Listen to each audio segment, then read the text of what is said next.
जय हिंद एस्पिरेंट्स, मैं रूबी ठाकुर स्वागत करती हूँ आप सबका एसएसबी क्रैक एग्जाम चैनल पर। तो आज मैं आपसे बात करने आई हूँ एक नए टॉपिक पर। तो आज का दौर, जैसे कि आप सब जानते हैं कि एआई का दौर है, आर्टिफिशियल इंटेलिजेंस। तो इसी के अंदर इंडिया ने लॉन्च किया है अपना एआई मिशन।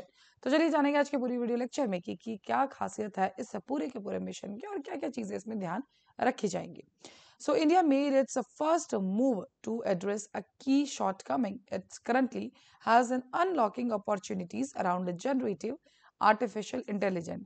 And इसी के बीच में जो एक सपना देखा गया, that is the making AI in India and making AI work for India, उसी के ऊपर इस पर्टिकुलर मिशन जिसका नाम है इंडिया एआई मिशन, इसको अप्रूव किया गया एंड इसका जो बजट रखा गया दैट इज 10,371 करोड़ रुपए।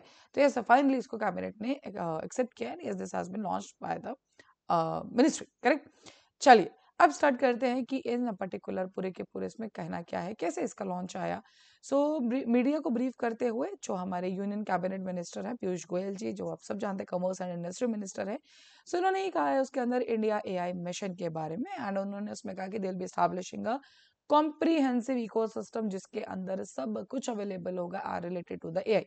तो लास्ट में बात भी करेंगे कि किस किस चीजों पे इनको फोकस किया जाएगा। So catalysing AI innovation through strategic programmes and the partnership across the public and the private sectors.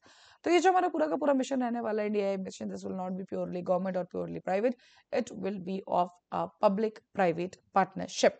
So in order to develop ecosystem of the artificial intelligence, a framework of India's AI mission has been prepared in a comprehensive manner. So yes, इसमें यही चीज कही जा रही थी ना। बात करें अगर आर्टिफिशियल इंटेलिजेंस की, अगर हम आज बात करें तो 2023 में हम जानते हैं कि सबसे पहली बार अगर कोई सबमिट हुई थी that was our global partnership on AI summit and this is the first summit जो कि आर्टिफिशियल इंटेलिजेंस के लिए ली गई थी। एंड उस समिट के अंदर भी world wide and Modi ji ने स्पेसिफिकली इंडिया के लिए कहा था कि ये सब एक सपना देख रहे हैं कि इंडिया के अंदर जो एआई है वो हर एक सेक्टर में इनकॉर्पोरेट हो जाए। And the vision of India was put forth by the Prime Minister Narendra Modi during that GPAI summit. So several aspects including the adoption of AI on a bigger scale, providing innovators with wider opportunity, तो AI को हर एक sector में डालना, innovators को अलग अलग opportunities देना ताकि वो अपने स्किल्स को एनहेंस कर सके, स्किल को डेवलप कर सकते। तो ये सब की सब चीजें उसमें इंक्लूडेड रहेंगी। तो ये उस टाइम की बात है।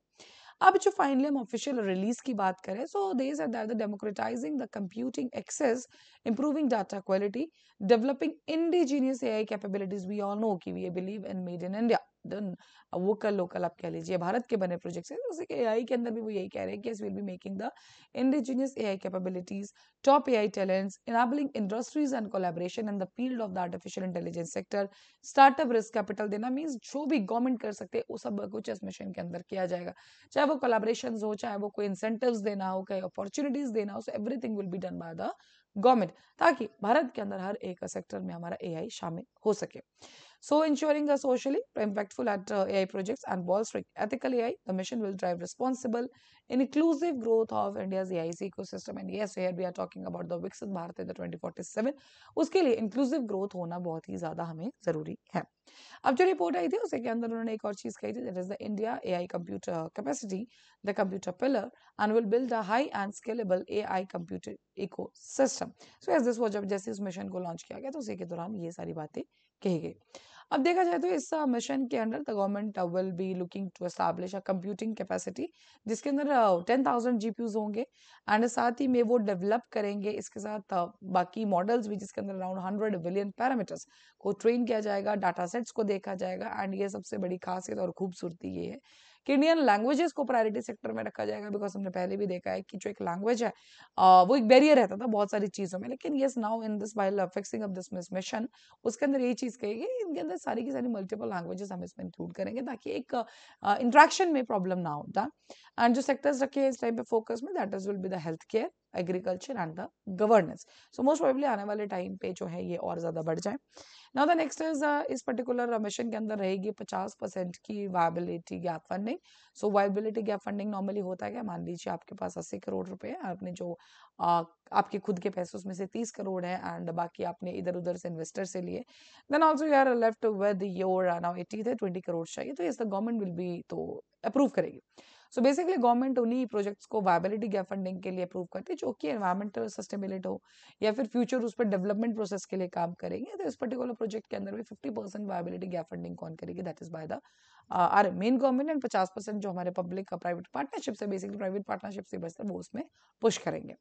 So if the computer prices come down, the private entity will have to add more compute capacity within the same budgeted amount.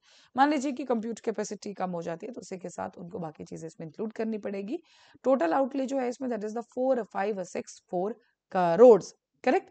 And साथ ही में एक और चीज इसमें कही कि democratising the computing access, improving data quality, developing indigenous capability, top talents, ये सब चीजें मैंने आपको स्टार्टिंग में भी बताई कि इंक्लूसिव ग्रोथ की तरफ हमारा एक एक कदम है। एंड यस, जहाँ पे हम सपना या मोदी जी की जो हमेशा से बात करते हैं विकसित भारत के लिए, तो आज के टाइम पे बिना एआई के, बिना टेक्नोलॉजी के ये सब चीजें पॉसिबल करना बहुत ज्यादा इम्पॉसिबल है। So release the mission will be implemented by जो इम्प्लीमेंटेड इसके अंदर body, that is the India AI independent business division under a digital India corporation. And as साथ में और भी कंपोनेंट्स है जैसे कि India AI compute capacity, then we are having India AI innovation centre, India AI data sets platform, India AI application development, then we are having the India AI future skills, India AI startup financing and the safe and trusted AI. So India एक compute facility, तो एक computer pillar की तरह high end scalable AI computing system, because जब सारे इतने सारे organs मिलकर काम करेंगे, सो जो मेन मोटिव है उसके अंदर हमारा दैट इज ओनली वन कि एक हाई एंड पे हम स्केलेबल एआई कंप्यूटिंग एक सिस्टम को हम डेवलप करें जो स्टार्टअप से लेकर फाइनल तक हर चीज में इनकॉर्पोरेट कर सके, हम मार्केट प्लेस को अकॉर्डिंगली डिजाइन कर सके, AI service, pre trained models, AI innovators, हर चीज को इसमें इनकॉर्पोरेट किया जाए। So it will act as a one-stop solution for resources critical for AI innovation. जो भी हमारे अंदर barriers आते हैं, problems हैं, उन सब के लिए ये एक ही solution साबित होगा। So AI Innovation Center will undertake development and deployment of indigenous large multimodal models. So yes, जैसे कि मैंने आपको पहले भी बताया कि मेक इन इंडिया पे हम सबसे ज्यादा विश्वास रखते हैं, एंड वो टेक्नोलॉजी अगर अपनी खुद की बनी हो, so yes, that is more reliable. So yes, यही चीज उसमें रखा गया, it will be the indigenous concept. So India AI Future Skills is conceptualized to mitigate barriers to entry into AI programs and will increase AI courses in the undergraduate. So this is the particular, अभी तो हम develop करें, but the point is बच्चों को जो future terms में हम देखा जाए तो एक ग्रास रूट लेवल से अगर हमें करना है, we have to include them in the schoolings, we have to include them in the undergraduation programs, master programs, ताकि एक अलग सेक्टर या अलग एक कोर्स बन के निकल सके. So data and AI labs will be set up in the tier 2 and tier 3 cities across India to impart a foundational level courses. India AI Startup Financing Pillar is conceptualized to support and accelerate deep tech AI startups and provide them the streamlined access to funding to enable futuristic AI projects. Correct? So साथ ही में अगर हम last एक conclusion की बात करें, so recognizing the need for adequate guard rails to advance the responsible development, deployment, adoption of AI, the safe trusted AI pillar will enable the implementation of the responsible AI projects, including the development of indigenous tools and frameworks. So अगर पूरा का पूरा अगर मैं आपको एक उसमें देखा जाए तो ये जो आज की टाइम पे सबसे बड़ी डिमांड है, that is are artificial intelligence, उसके लिए भारत ने एक मिशन स्टार्ट किया जो अराउंड 10,000 करोड़ का है, एंड सो फोकस एरियाज है कि हम इंडियन लैंग्वेजेस को इसमें इनकॉर्पोरेट कर सकें, पर्टिकुलरली हम बाकी चीजें जो इंडिजिनियस टेक्नोलॉजीज है उनको हम इनकॉर्पोरेट, ताकि हर एक सेक्टर में हम एआई को यूज कर सकें. So that was the update related to this whole thing. So अभी आपकी स्क्रीन पे कुछ कोर्सेज फॉर एसएसबी इंटरव्यू, हर महीने हमारे बैचेस बैठते हैं, आप इनको ज्वाइन कर सकते हैं. साथ ही these are the courses for NDA Serious FCAT. You can enroll in this particular courses. While enrolling, you can use discount code Warrior 10. So that is all for the day. Thank you so much for watching this video lecture. जय हिंद, जय भारत. अगर आप एक defence aspirant हैं और SSB interview, NDA, CDS, AFCAT जैसे exams के लिए प्रिपेयर कर रहे हैं तो आप एसएसबी क्रैक एग्जाम्स के कोर्स को चेक करना ना भूलें. आप हमारी लर्निंग एप्लीकेशन को गूगल प्ले स्टोर से भी डाउनलोड कर सकते हैं.